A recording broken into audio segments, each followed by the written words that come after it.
Hello and welcome to Knights at the Game Table. Tonight we're playing Magic the Gathering, and we've got Morgan playing Blue-Black God-Pharaoh's Gifts featuring Stitcher Supplier versus Charles with Blue Etherflux Reservoir combo featuring Psy Master Thopterist to power up his Paradoxical outcomes and give him those big combo finishes. Who's going to win?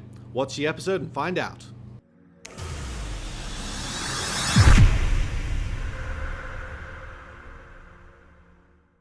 To keep up to date with everything at Knights at the Game Table, all you have to do is click subscribe and then hit that tiny little notification button next to it, so every time we upload a new video, YouTube will be sure to let you know. I'm Kevin, this is REA, we will be commenting tonight. Do not forget that you have a chance to win a box of M19 yourself. We do a draw every month. All you have to do is comment down below and share the video and you'll be entered into the draw. Rock, paper, scissors to determine. Yes, we do. Who won that? I'll take the play. All right, so it looks like Charles on the right. Okay, he's going first, and these guys are both playing combo decks, right? Yeah, these are both combo decks. It's been a while in Standard since we've seen, like really heavy combo, but both of these decks are kind of a throwback almost to 90s Magic when you used to play quite a bit, right? That is my era, yeah, definitely. So Charles on the right is playing a Paradoxical outcome deck that tries to win the game by dealing 50 damage to your opponent somewhere around turn 5 or so. Well, that's a good amount of damage to be doing on turn 5. I appreciate that. Not bad. So he's got like an Eternal Renewal and an Ornithopter and an Ashnod's Altar, right? And then fireballs them? Pretty much. That's almost exactly what it is. Yeah, there's some older cards, but yeah, it's pretty similar to exactly what you're describing there, except this time it uses a card called Aetherflux Reservoir. Although you do have Mox Amber, which is basically power, right? It's got Mox in the side, probably. It's pretty much a Mox Sapphire, same thing. And then Morgan on the left is playing God-Pharaoh's Gift, also a combo, but this time instead of being like a damage-based combo, it is sort of a graveyard-based combo. Okay. So similar to our Reanimator decks in the past, except this time it uses an artifact called God-Pharaoh's Gift. Okay, so he's putting like Animate Dead and a Shivan Dragon, or? The creatures are a little better than Shivan Dragon, but the reanimation spell is a little worse than Animate Dead.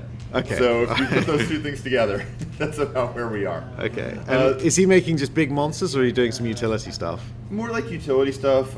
Yeah, he's got just some different creatures in his list. Each creature pretty much has a different ability. He's got cards like Ravenous Chupacabra that can destroy a creature and it comes into play. Necrotal. Necrotal, I know that one. There we go. It's actually a Necrotal, pretty much. And then he's also got the card he just played, Kitesail Freebooter, which is also similar to a card you may have played with back in the day. Pretty much it's the same thing almost as Mesmeric Fiend. Mesmeric Fiend. Although this one's got a fatter ass, right? It's got this one's a 1/2. A 1/2, there we go. But it can only take a non-creature. The good thing is against Charles, I'm pretty sure he only wants to take a non-creature anyway. That's true. So he will have access to any of these cards. He cannot take Psy Master Thopterist. The Thopterist is a really good card in that deck, right? Yeah, Psy Master Thopterist is one of the reasons that this deck is actually pretty good now. People have tried to play this strategy before that card was printed, but it was much worse. With Psy, which is a legendary creature, which I think we're going to see here in just a moment, Psy is a 1/4. That's a legend that gives you an artifact every time you cast an artifact, which we see right here with a Mox Amber followed by a Thopter token. Look at that. Yeah, this is going to be really effective at pretty much giving Charles enough artifacts in play to cast some really, really big, powerful. Okay, what's going on there? Did he tap something to mill himself? Yeah. I guess we'll get back to Charles' strategy in a second. So that's a Minister of Inquiries. That's a 1/2 that allows Morgan to mill his first top 3 cards actually, and put them into his graveyard, which is of course obviously great with God-Pharaoh's Gift, which returns his cards from the graveyard to the battlefield. Ooh. Okay, he's going to follow that up with his other really good play, which is Gate to the Afterlife, which Charles is going to read, which is a good idea. You can see how much text is on that. That's a lot. Can you give us the Cliff Notes version? Yes. So Gate to the Afterlife is pretty much 2 abilities. One is a static ability that says anytime your creature dies, you can loot, draw a card, discard a card, and you gain a life. Okay. And then when you have 6 creatures in your graveyard, you can sacrifice it to tutor up God-Pharaoh's Gift, which is our combo card in this deck. Okay, all right. So that sets you up for the future and then gets your action card. Yeah, it is a combination of both actually getting you enough creatures to use with the gift and then also just searching for the gift itself, yeah. Which is a really good combination of abilities to have in this deck. Charles, on the other hand, it looks like he is missing some of his pieces. He doesn't have absolutely everything, but he will have an opportunity to, I think, either cast an Aetherflux Reservoir, which is a card he needs to have in play to win, or he has an option at some point to commit that Ketsuya Freebooter to get his card back from underneath it. Oh, he's doing it now. When are we? Are we in someone's end step here? I'm not exactly sure where we are. My main phase. You're in the main phase? Okay. We're main phase committing. That's some people might call that overcommitting. That is. Yeah. Well, I think he just wants to give an opportunity for Morgan to spin his wheels a little bit. He's just going to have to spend his turn just replaying the same card, which might save him a little bit of time against the Gate to the Afterlife. Unless Morgan mills a bunch more creatures, in which case we're getting. Oh, he's milled the Mesmeric Fiend away. Oh, I see. Because okay, makes sense. Yeah, we'll see how it goes. Okay, this is one of the combo ways you can get comboed out in this deck, which is Morgan will be able to use a 0/0 for 0. Yep. Which allows him to get a trigger from his Gate to the Afterlife, which allows him to get his God-Pharaoh's gift, which allows him to probably win this game in pretty short order, unfortunately. How much is that gift? Oh, does it put it into play? Yes, it puts it directly into play. Oh, that's very cheeky. Look at that. Yes, so Morgan is able to now cast a 7-mana card with 3 lands in play, which, as we know in the history of Magic, that's pretty good. That's pretty good, yeah. It's borderline unreasonable. Yes, it's pretty good. It's pretty tough to deal with. Especially in the case of a deck like the one Charles is playing that really doesn't interact all that well with its opponent. This is going to be a challenging, early God-Pharaoh's gift. Looking back, would it have been a better move to hold on to that commit if something like this was threatening to happen? Yes and no. I mean, I think he probably, honestly, he could have waited on the commit, and he could have committed the God-Pharaoh's gift here. That being said, I don't know if that was going to be enough for him to win the game, just because then Morgan doesn't actually have to if Morgan didn't tap out, then if Charles wanted to commit, Morgan didn't have to tap out. Basically, he could have just kept the Gate to the Afterlife in play and not done this. So I don't think there's a great play for Charles that plays around this extremely well. At the same time, it would have helped if I think keep his lands open, because that commits an instant, right? So you could have the threat of it could have prevented this happening, or if it had, it could have.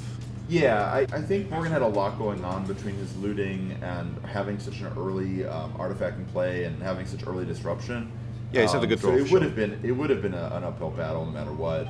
But the way things have kind of turned out here, it's probably. Yeah, so then it looks like for Charles, he's going to have to try to maybe get a reservoir in play here, get some chump blockers a little bit with these Thopters, and then try to go off in a turn or two. So you can play Aetherflux Reservoir. We get a Thopter token for doing that. And then we're probably just going to have to pass the turn and then see what's going to happen. However, I do see, in Charles' hand, I do see a copy of Paradoxical Outcome. So, out of all the cards in his deck he could possibly have here, that one is by far the best. Yeah. Oh, no. Okay, that's very awkward. So, what Morgan's able to do is he's able to bring back Hostage Taker, which is sort of like if you remember these old school creatures where you kind of exile something underneath it. Like a faceless butcher. Yeah, like a faceless butcher is exactly what it is, except it can take other things that aren't just creatures. And it has another pretty cool ability. This is the power creep of Magic, where now Faceless Butcher can cast the card that's underneath it for you instead of your opponent. That's significantly better. Yeah. So Hostage Taker can take that, and then if Morgan really wants to, you can cast an Aetherflux Reservoir. So, I mean, way back when Torment was the black set, and it was supposed to make black good, and now we appear to have gone back and made these cards even better. Yeah, it's basically a very much better, extremely, extremely more powerful copy of Faceless Butcher, which back in the day could just take a creature and couldn't cast it or anything like that. Okay, then Chupacabra is going to shoot down Sai. And then I think this is getting sewn up, isn't it? Yeah. Then Charles is gonna sigh, and and he's gonna probably have to scoop up his cards pretty shortly. All his stuff's getting eaten. That's lethal.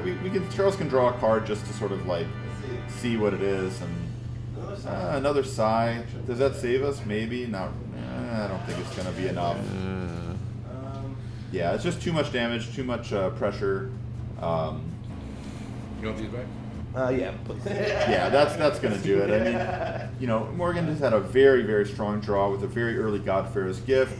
You know, Charles could have maybe played around it a little differently, but at the end of the day, I think we were going to see some version of this at some point, which was Morgan putting a lot of creatures in play, and unfortunately, you know, Charles is not being able to catch up to that. Yeah. Well, fingers crossed we'll see a little bit more of this this blue deck. This totally not a storm deck. All right, so it looks like we both players have their hands. It looks like Morgan's hand is very strong. He doesn't really have his combo piece, but he's got a bunch of excellent creatures. And then Charles is sort of looking at his hand and going, man, like this combo deck sometimes has some awkward ones. Yeah, it doesn't have a lot in the way of search or filtering, does it? Yeah, I mean, it's got that bird. Yeah, he does have a Psy though, and he does have 2 lands and a Prophetic Prism. He does have Metallic Rebuke as well, which we talked about as important. This is fine. I mean, so yeah, it's not explosive, but what do you want? You know? Yeah, I don't think you can mulligan every 2 land Psy hand. I think you have to just kind of keep those hands and hope that there's an island or a Zalfrin Void on top of your deck somewhere. Prism cantrips, right?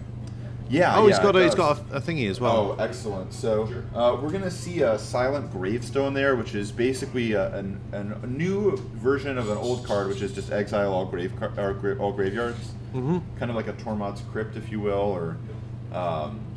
Okay, so we're seeing a cool one here by Morgan. One of his best 1-drops in the deck, which is Stitcher's Supplier. That's a new M19 card. It's a 1/1 that mills the top 3 cards of your deck when it comes into play and when it dies.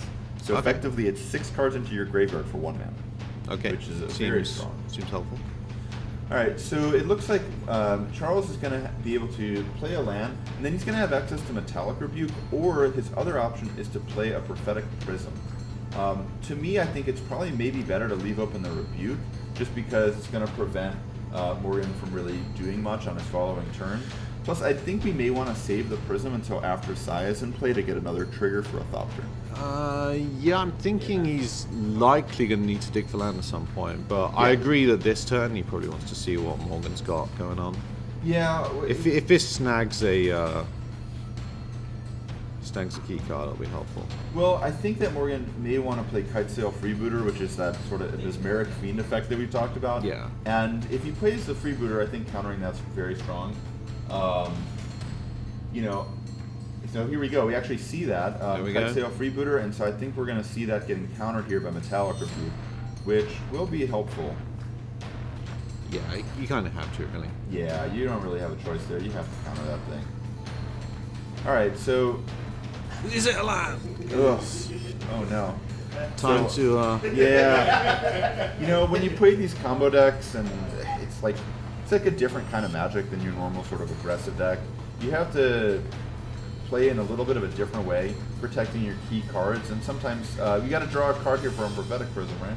Yeah. Okay. Ornithopter not the strongest, but actually not bad when you have Psy. So hopefully on the top of Charles' deck we're going to see two lands in a row. We're hoping, or this is going to be a uncomfortable day for our erstwhile hero on the right. Yeah, it looks like the God-Pharaoh's gift deck maybe just a little bit too streamlined. You know, just a really powerful combo strategy that has more disruptive elements. Oh, I love this card. Do you see what he just played here? What's going on here? This is a Trophy Mage. You remember old school Trinket Mage? Trinket Mage. An artifact. So Trophy Mage is a similar card. It's a 3-mana 2/2, but it can only get 3-mana cards. But guess what's the only card you want to get anyway? Gate, is that one? Yes, Gate to the Afterlife. Exactly. Yeah. So it can pick up Gate to the Afterlife, which is the card that Morgan desperately wants at all times. It's not a Skull Clamp, but I see its value. It's a pretty strong one, yeah. Renegade Map is going to come into play tapped, and unfortunately that's going to be a real cost here because that map would be able to go get that 3rd land that Charles really needs. But unfortunately, coming into play tapped, it's not going to be able to do that. So it looks like Morgan's got some options. He's going to attack for 3. Again, beating down with 1/1s and 2/2s is probably not his real path to victory, but hey, every little point of damage counts, It's right? going to work. No, it's... Yeah. I mean, as long as Charles is stuck on lands. Oh man, that's the second freebooter. That's going to be maybe a little rough. Let's see what Charles is working with. If there's anything he can take there. Yeah, so he'll nab the Baral's expertise, and that will allow Charles to kind of have access to one fewer card. Although I think we were kind of far away from casting Baral's expertise anyway. We're going a while, but... Alright, so a Walking Ballista for 1, where we might get to see kind of a cool play where Morgan can Walking Ballista his own creature to put more cards into his graveyard. Morgan really needs like 2 more mana. Like, he's going to be dead in 4 turns now. These 1/1s are not exciting, but... It looks like these 1/1s, I mean, the 1/1s and the 2/2s are, you know, not the most powerful, obviously, but... it creates that element of pressure that wasn't there before. Now, you know, Morgan has to get back... Charles has to get back in it really quickly, or it's just... Yeah, he's going to run out of life points. Exactly. It kind of reminds me of like a control mirror where you just attack someone with like a Snapcaster Mage for 5 or 6 or 7 times. Suddenly they're on the ropes. Yeah, exactly. So the good news is that Charles is able to add to his board that turn. He had Psy plus an Ornithopter, which makes another Thopter, which is going to kind of give him some board presence. Yeah. At the same time, he can block 1-power creatures now. Yes, but do you really want to block Stitcher Supplier when it puts 3 cards into Morgan's graveyard? I guess we can block it with the O2. Block it with the Ornithopter. It has been neutralized. Yeah, I don't think we want to be trading with it, though, if we can avoid it. So Morgan has the gate. Now he gets to make an attack, and then Charles kind of has to feel like, well, what's the best option here? We could just block like one of them with the Ornithopter and take it. At the same time, like, we do need to keep all of our cards in play, or as many as possible, in case we draw a paradoxical outcome. So it's possible here that the best thing to do at 15 is just take all the damage, because it's not like you're probably not going to lose to just these guys attacking on their own. You're going to lose to some number of triggers of Gate to the Afterlife. What this has done is it stopped the other 2 creatures attacking, right? Yeah. So it's stemmed the flow a lot. He's now got, what, twice as many turns? Yeah, exactly. So this puts him at 13, relatively high life total. It's a lot better than 11, and for sure. We're pretty much at this point just really, really trying to draw Paradoxical outcome. He also, in terms of what Charles is thinking about at this moment, also probably wants to keep mana available just in case he needs to use that Silent Gravestone at some point. Mm-hmm. So how does that work exactly? It will just exile all graveyards. Mana activation? How much is that Silent Gravestone to do? 4, right? Yeah, that's what I thought. Okay, that's it does cost 4 though, so that's a lot. Yeah. At the same time, though, if Charles can just have a couple of turns where he basically just like a couple of turns where basically all he does is pass the turn, leaving that available, and then just wait for his critical turn to go off. That's probably something he can do. You know, because he's not really in danger of actually losing in terms of life points here. Yeah. He mostly is in danger of getting perhaps comboed out at some point soon. What's the threat range on this Pharaoh's thingy coming out? So it looks like Morgan has 2 creatures in his graveyard. Is that correct, Morgan? He's got 2 creatures in his graveyard, which means he needs 4 more to act. He needs 4 more for Gate to the Afterlife. At the same time, though, he probably can get that because he can use his Walking Ballista to deal 1 to his Stitcher Supplier. That's 2 creatures, and then he mills 3 more. Mm-hmm. So the chances of actually getting there are probably pretty high. At the same time, he can't really do it when Charles has access to an ability that exiles his graveyard. Sure. So he has to sort of, Morgan has to sort of think through this. Oh man, another Stitcher Supplier, but it looks like just a bunch of lands. Yeah. Although I guess it's better not draw those at this point, right? Yes. Yeah. What's in Morgan's hand right now? So Morgan's got a Stitcher Supplier. He's also got, it looks like, the Scarab God. Oh my gosh. The Scarab God is a brutal card. And then it looks like his third card is actually a copy of God-Pharaoh's Gift, which is a card he'd much rather be searching for with Gate to the Afterlife than actually casting. Yeah. So here we go. It's another little 2 damage turn. Okay. How much mana is that Scarab God? Is that 5? 5 mana, right. Scarab God is 5 mana, and it's sort of like a much slower version of God-Pharaoh's Gift, where the Scarab God is a 5/5. You get to have 4 mana to eternalize one of your creatures in your graveyard, which means you basically exile it and make a 4/4 copy of it. Yeah, my one experience with the set is my opponent in a limited game casting the Scarab God against me in 2 consecutive games, and that was pretty much the end of that. So yeah, I've had bad experiences with that. I'm pretty sure everybody who's ever looked across the table and seen a Scarab God has had a bad experience. Yeah, with that. that's just. A Scarab God is like you need to exile it or something. So it looks like Charles is sort of in a wait and see mode here. He very awkwardly probably needs to leave open mana to try to exile Morgan's graveyard. At the same time, though, he needs to at some point develop his board and try to put an Aetherflux Reservoir into play. You know, because without a reservoir, his deck doesn't really operate. But at the same time, it's a big question: can he afford to do it without getting like God-Pharaoh's gifted into oblivion, where tricky business? Morgan's attack is like really, really strong.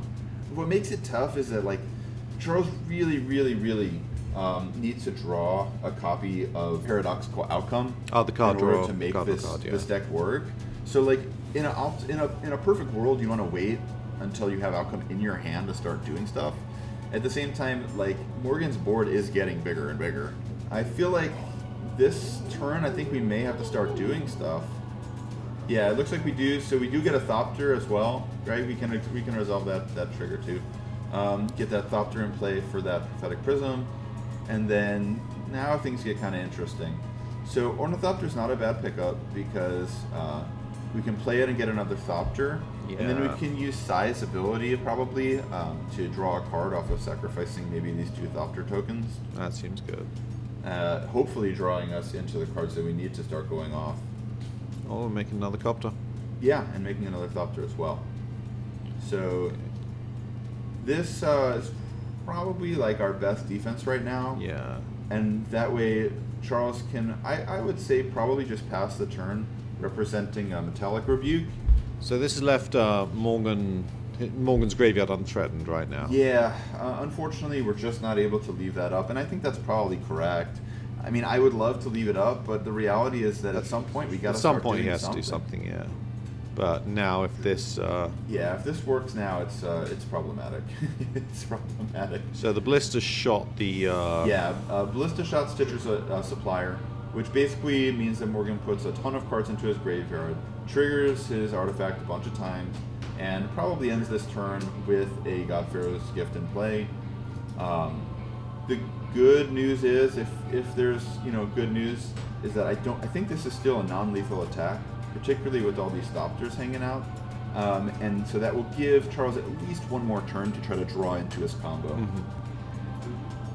You can see what's going on. Okay. All right, so that's Kaitseo Freebooter.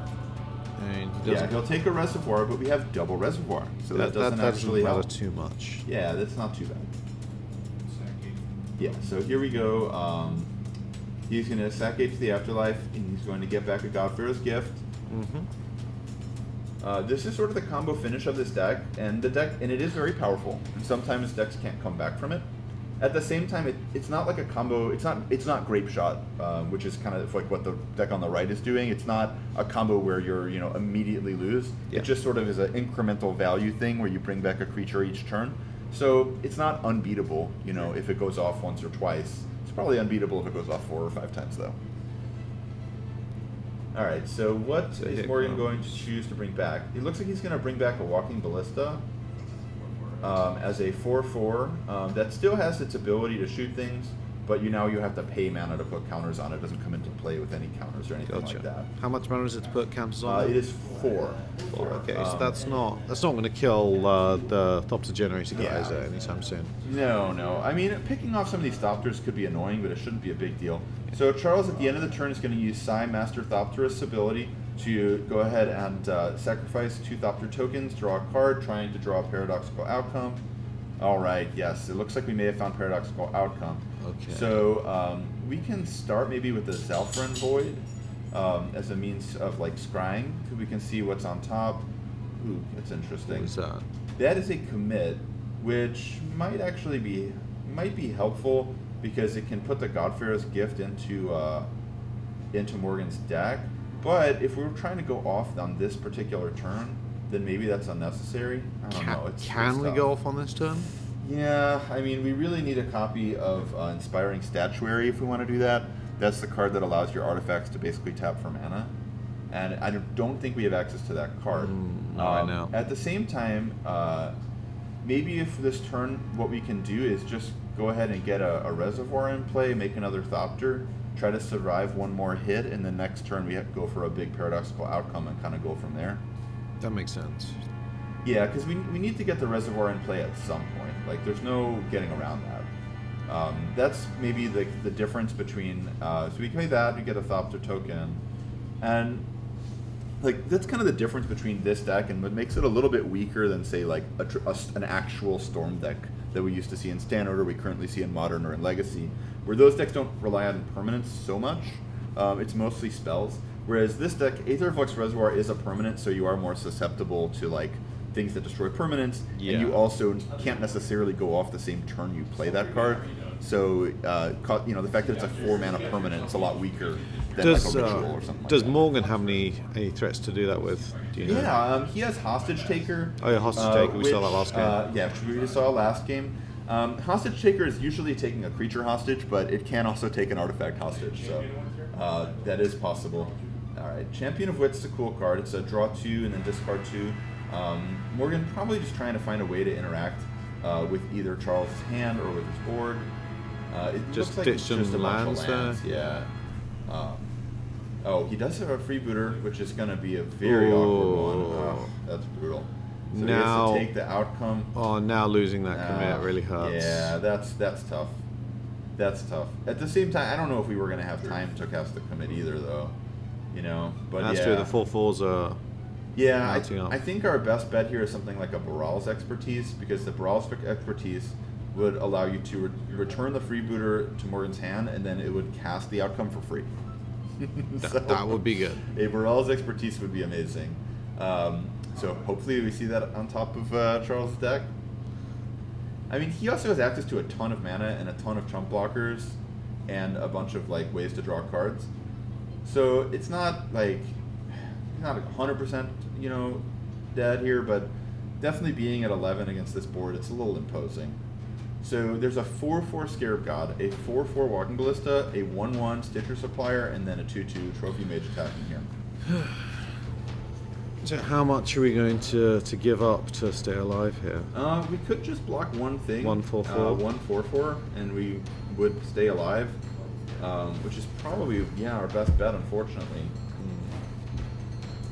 Yeah, so that's going to take Charles all the way down to 6, and pretty much we're hoping here on top for a copy of Baral's Expertise or a copy of the Paradoxical.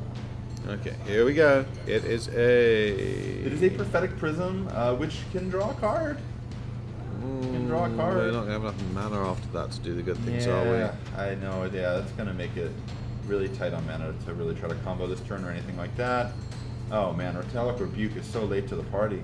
We needed you so many turns ago. So many turns ago. Metallic Rebuke is that friend that shows up like 3 hours late. What happened? You're like, dude. The party's over. Party's over. Everyone's gone. Yeah, Metallic Rebuke is just not going to work on turn 7 or whatever. It's probably needed on turn 2, 3, or 4.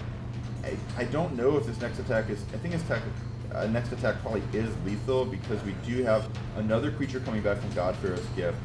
If Morgan really feels like it, he can put a counter on Walking Ballista and destroy a Thopter. And then really, I don't think we have enough creatures to block all of these gifted guys.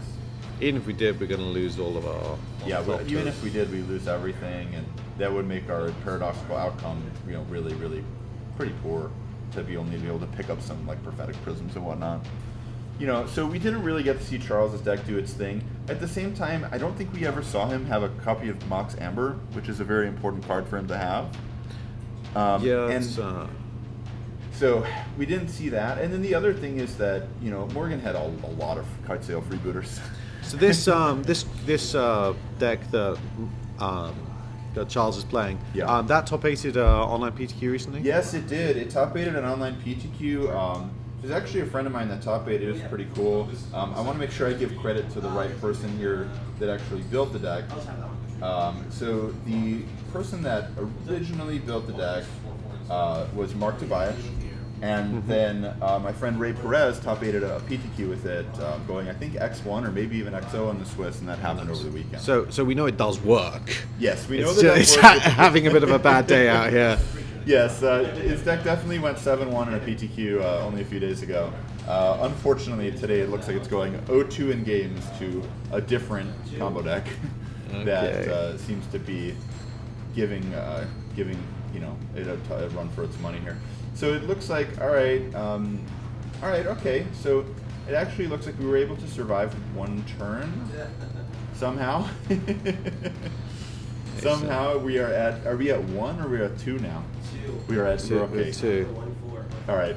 We're holding on. We're holding steady at 2 life. There's nothing steady about 2 life, my friend. All right. Well, let's untap and see what happens. Okay, come on. Show us something. Let's have good. that. Oh, the island. Oh dear. Spiteful though, I'm gonna tap 4. There's so many exciting ones too. Oh, we're gonna exile the graveyard now. A little late. Maybe. A little late. Yeah. Well, it looks like Morgan's graveyard recursion came online too quickly and gave him too much pressure to allow Charles to get his combo online. This deck featured recently in an online PTQ, Charles's combo deck, right? That's correct. Yeah. Actually, my friend Ray Perez, Ray Future Pro on Magic Online, was able to top 8 with the deck. Unfortunately, didn't win the PTQ, but it's a very cool deck. You know, it just turned out today it just was a little too slow. Okay, so check out the list because it does have a pedigree for working. We just didn't quite get to see all the intricacies tonight. And it's super fun to play too. It depends on your version of fun. Personally, I would quite like it. I'm not sure my opponents would. Yeah. Well, thanks for watching Knights at the Game Table.